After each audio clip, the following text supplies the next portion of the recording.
ભગવાન જગન્નાથજીની રથયાત્રાને હવે માત્ર ગણતરીના દિવસો બાકી રહી ગયા છે। 147મી રથયાત્રાને લઈને તૈયારીઓને આખરી ઓપ આપવામાં આવ્યો છે અને આજે ભગવાનનું ગર્ભગૃહમાં રત્નવેદી પર આસન ગ્રહણ કરાશે।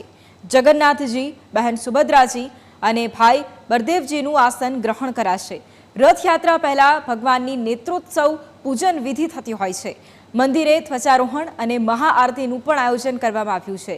સવારે 11 વાગ્યે સાધુ સંતોનો ભંડારો પણ યોજાશે અને ભંડારામાં આજે કાળી રોટી, સફેદ દાળનું ખૂબ મહત્વ રહેલું છે। 20,000 સંતો અને ભાવિક ભક્તો માટે ભંડારો કરવામાં આવ્યો છે। ચણા અને બટાકાનું 5,000 કિલોનું શાક પણ છે। દૂધપાક 10,000 લીટર તૈયાર કરવામાં આવ્યું। કઢી 10,000 લીટર તૈયાર કરવામાં આવી છે। 3,000 કિલો લોટના માલપુઆ તૈયાર કરવામાં આવ્યા છે। 1,000 કિલો લોટની પૂરી અને 1,000 કિલો ભાત પણ તૈયાર કરવામાં આવ્યા છે। ભજીયા 3,000 કિલો તૈયાર કરવામાં આવ્યા છે। નેત્રોત્સવ વિધિ શું છે તે પણ એક વખત સમજી લઈએ। રથયાત્રાના 15 દિવસ પહેલા ભગવાન પોતાના મોસાળમાં જાય છે અને તે દરમિયાન તે મામાના ઘરે મીઠાઈઓ અને જાંબુ ખૂબ જ વધારે પ્રમાણમાં આરોગતા હોય છે અને જેના કારણે તેમને આંખો આવી જાય છે। ત્યારબાદ ભગવાન જગન્નાથ ફરી નિજ મંદિરે પરત ફરે છે। જો કે તેમને આંખ આવેલી હોવાથી આરામ મળે તે માટે તેમની આંખ પર પાટા બાંધી દેવામાં આવે છે, જેથી ભગવાનને મંદિરમાં પ્રવેશ પછી તેમની આંખો પર પાટા બાંધી રાખવામાં આવે છે। આ વિધિને આપણે નેત્રોત્સવ વિધિ કહીએ છીએ। નેત્રોત્સવ બાદ રથયાત્રાના દિવસે ભગવાનની આંખ પરથી પાટા ખોલવામાં આવશે અને નેત્રોત્સવ વિધિમાં ભગવાન જગન્નાથ, બહેન સુભદ્રા અને મોટા ભાઈ બળદેવનો ગર્ભગૃહમાં પ્રવેશ પણ કરવામાં આવશે। ભગવાન મામાના ઘરેથી પરત ફરે ત્યારે તેમને આંખો આવી જવાની લોકવાયકા રહેલી છે અને જેથી ભગવાનને આંખે પાટા બાંધવાની પણ પરંપરા રહેલી છે। તો આજે નેત્રોત્સવ વિધિ થઈ રહી છે। હવે રથયાત્રાની ગણતરીના દિવસો બાકી રહી ગયા છે। આજે ભગવાનનું ગર્ભગૃહમાં રત્નવેદી પર આસન ગ્રહણ કરાશે અને જગન્નાથજી, બહેન સુભદ્રાજી અને બળદેવજીનું આસન ગ્રહણ કરાશે। રથયાત્રા પહેલા ભગવાનની જે નેત્રોત્સવ પૂજન વિધિ દર વર્ષે યોજાતી હોય છે તેમ આ વર્ષે પણ આ વિધિ કરવામાં આવી રહી છે। મંદિરે ધ્વજારોહણ અને મહાઆરતીનું પણ આયોજન કરવામાં આવ્યું છે। 11 કલાકે ભંડારાનું પણ આયોજન કરવામાં આવ્યું છે, જેમાં સાધુ સંતો અને જે ભાવિક ભક્તો છે તે પણ આ ભંડારાનો લાહવો લઈ શકશે। ભંડારામાં આજે કાળી રોટી અને સફેદ દાળનું અનેરું મહત્વ પણ રહેલું છે। 20,000 સંતો અને ભાવિક ભક્તો માટે ભંડારો કરવામાં આવ્યો છે। ચણા અને બટાકાનું શાક પણ 5,000 કિલો બનાવવામાં આવ્યું છે। દૂધપાક પણ 10,000 લીટર તૈયાર કરવામાં આવ્યું। કઢી પણ 10,000 લીટર તૈયાર કરવામાં આવી છે। ભાવિક ભક્તો છે તે પણ નિજ મંદિરે આવી રહ્યા છે મોટી સંખ્યામાં। વહેલી સવારથી જે ભક્તોનો જમાવડો છે તે પણ મંદિરે અત્યારે જોવા મળી રહ્યો છે। વહેલી સવારથી ભગવાનના દર્શન કરવા માટે ભગવાનને જે નેત્રોત્સવ વિધિ છે તે પણ હવે શરૂ થઈ જશે અને ભગવાનને પાટા પણ આંખે બાંધવામાં આવશે। મામાના ઘરે ભગવાન જ્યારે જાય છે ત્યારે જાંબુ અને મીઠાઈ વધારે પ્રમાણમાં આરોગતા તેમને આંખો આવી જાય છે, જેના કારણે આંખે પાટા બાંધવાની પણ ફરજ પડતી હોય છે। દર વર્ષે આ વિધિ કરવામાં આવે છે। આ વર્ષે પણ નેત્રોત્સવ વિધિ કરવામાં આવી રહી છે। ભક્તો પણ આ વિધિમાં મોટી સંખ્યામાં જોડાયા છે। ભંડારા માટે પણ ખાસ વ્યવસ્થા કરવામાં આવી છે। લગભગ સાધુ સંતો મોટી સંખ્યામાં અને જે ભાવિક ભક્તો છે તેઓ પણ મોટી સંખ્યામાં આ ભંડારાનો લાહવો લઈ શકશે। પરંતુ ભગવાન જગન્નાથજીની 147મી રથયાત્રા હવે યોજાવા જઈ રહી છે।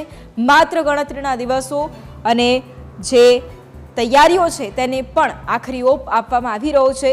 કોઈ પણ પ્રકારની કચાશ ન રહી જાય રથયાત્રામાં, તેને લઈને સંપૂર્ણ તૈયારીઓ।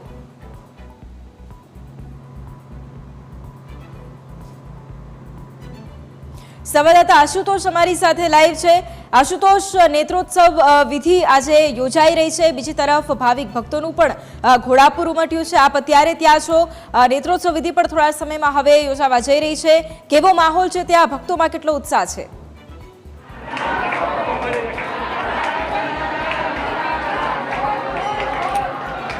જી વૈભવી, 147મી ભગવાન જગન્નાથની રથયાત્રા પહેલાં 15 દિવસ અગાઉ જે છે ભગવાન જગન્નાથ મોસાળમાં રહેવા જાય છે। ત્યાં જાંબુ અને કેરી અને મિષ્ટાનનો પ્રસાદ ખાયા બાદ તેમને આંખો જે છે આવતી હોય છે અને તેના જ લઈને નેત્રોત્સવની વિધિ જે છે તે કરવામાં આવે છે અને નેત્રોત્સવ વિધિ જે છે તે હાલ મંદિરમાં શરૂ થઈ ચૂકી છે અને હજુ જ સમયમાં જ આ ભગવાનના જે દ્વાર છે તે ખુલશે અને ભગવાન દર્શન આપશે. ખાસ કરીને ભગવાનને ચંદનના પાટા જે છે તે બાંધવામાં આવે છે જેથી કરીને તેમના આંખોમાં ઠંડક રહે અને રથયાત્રાના દિવસે સવારે 4 વાગે જે છે તે તેમની આંખ પરથી પાટા જે છે તે ખોલવામાં આવશે અને ત્યારબાદ ભગવાન જગન્નાથની રથયાત્રા નીકળશે. હાલ યજમાનો દ્વારા સંપૂર્ણ શાસ્ત્રોક્ત વિધિ અનુસાર જે છે તે નેત્રોત્સવ વિધિ જે છે તે હાલ યોજાઈ રહી છે અને મોટી સંખ્યામાં ભક્તો જે છે તે ઉમટ્યા છે. જોઈ શકાય છે કે મોટી સંખ્યામાં ભક્તોનું ઘોડાપૂર જે છે તે ભગવાનના દર્શન માટે અહીં ઉમટ્યું છે અને ખાસ વિશેષ તૈયારીઓ જે છે આજના રોજ કરવામાં આવતી હોય છે. આજના મહત્ત્વની પણ વાત કરવામાં આવે તો આજે વિશેષ ભંડારાનું આયોજન જે છે તે કરવામાં આવતું હોય છે. કાલી રોટી સફેદ દાળનું જે છે તે મહત્ત્વ છે અને ખાસ કરીને 20,000થી પણ વધારે ભાવિ ભક્તો અને સાધુ સંતો માટે આ વિશેષ ભંડારો જે છે તે તૈયાર કરવામાં આવ્યો છે અને લાડુ છે, ભજીયા છે, તમામ દાળ ભાત કઢી અને તમામ ચીજ વસ્તુ જે છે તે આજે પ્રસાદ તૈયાર કરવામાં આવ્યો છે અને ભગવાનને પીરસવામાં આવે. શું કહેશો, કયા પ્રકારની વિધિ આજે અને કેટલો ઉત્સાહ ભક્તોમાં જોવા મળે? ભગવાન જ્યારે સરસ્વતી મોસામાંથી આવ્યા આ સવારે 5 વાગે કે 15 દિવસ ત્યાં રોકાયા અને 15 દિવસ મનગમતી બધી વાનગીઓ લોકો પીરસવા અને એની આંખો આવી. એ આંખો આવી તો આજે રેતઈ વિધિ હવામાં 7, 7:30 ચાલુ થઈ. અત્યારે રેતઈથી ચાલુ જ છે અને હમણાં ભગવાનના દર્શન થતા ભગવાનની આંખો અને પાટા ખુલી ગયા.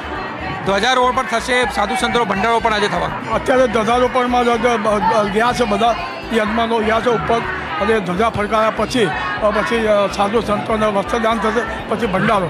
લાખો માણસ આજે જગન્નાથ ભગવાનનો ભંડારો, સુભદ્રાબેનનો ભંડારો, બલદેવજી ભંડારો અને અભિનંદન ભંડારો એટલે લાખો માણસ જમશે. તો લાખો માણસો જે છે આજે જમશે અને વિશેષ ભંડારો જે છે તે તૈયાર કરવામાં આવ્યો છે. મોટી સંખ્યામાં અહીં ભાવિ ભક્તોનું ઘોડાપૂર જે છે તે પણ ઉમટ્યું છે અને ફક્ત એક ઝલક જે છે ભગવાનના દર્શન માટે અહીં લોકો ઉમટ્યા છે અને ટૂંક સમયમાં જે છે ભગવાન દર્શન આપશે અને જય જગન્નાથના નામથી જે છે સમગ્ર પરિસર જે છે તે ગુંજી ઉઠશે. જી બિલકુલ આશુતોષ, આપ અત્યારે ત્યાં છો, કેટલી વારમાં આ વિધિ શરૂ થશે અને ખાસ કોઈ અન્ય ખાસ મહેમાનો પણ ત્યાં હાજર છે, તેમની હાજરી જોવા મળી રહી છે?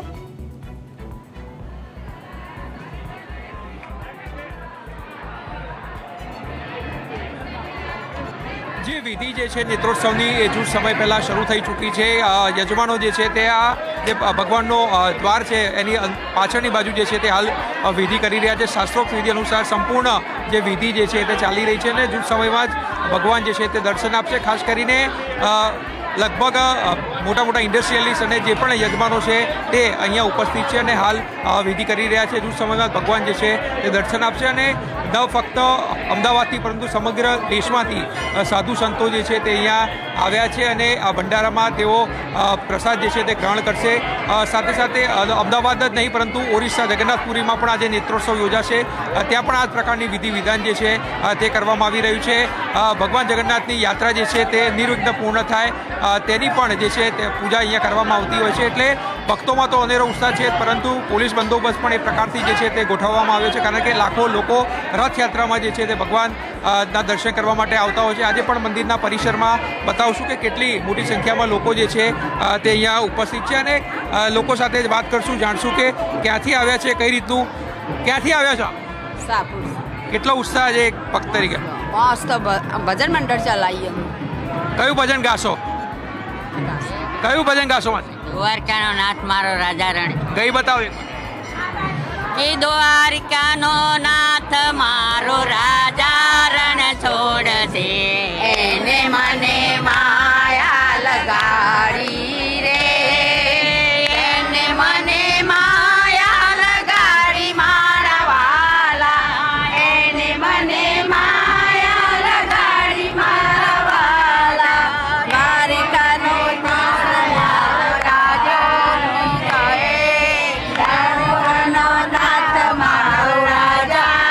છોડ છે, એને મને માયા લગાડી